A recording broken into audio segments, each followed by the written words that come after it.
دوستو وہ بلندی کس کام کی جس پر انسان چڑھے اور انسانیت سے گر جائے، اور پرانے غموں پر تازہ آنسو ضائع نہ کرو۔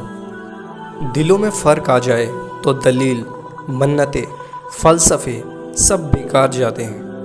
بڑا کام وہی شخص کر سکتا ہے جو خود کو چھوٹا کرنے پر راضی کر لے۔ سجدے کی طاقت یہ ہے کہ فرش کی سرگوشی عرش پر سنی جاتی ہے۔ وضو سے شکل، قرآن سے عقل اور نماز سے نسل پاک ہوتی ہے۔ دوستو جو وقت گزر گیا اس کو یاد کر کے کچھ اصول بنا لیں۔ جو وقت باقی رہ گیا ہے وہ بہتر ہو جائے گا۔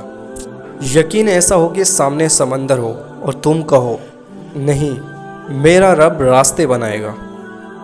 دوستو برائی ڈھونڈنے کا شوق ہے تو آئینے سے کام لیجئے، دوربین سے نہیں۔ ایک بات یاد رکھیں، جب آپ کسی کا اچھا کر رہے ہوتے ہیں تب آپ کا بھی کہیں اچھا ہو رہا ہوتا ہے۔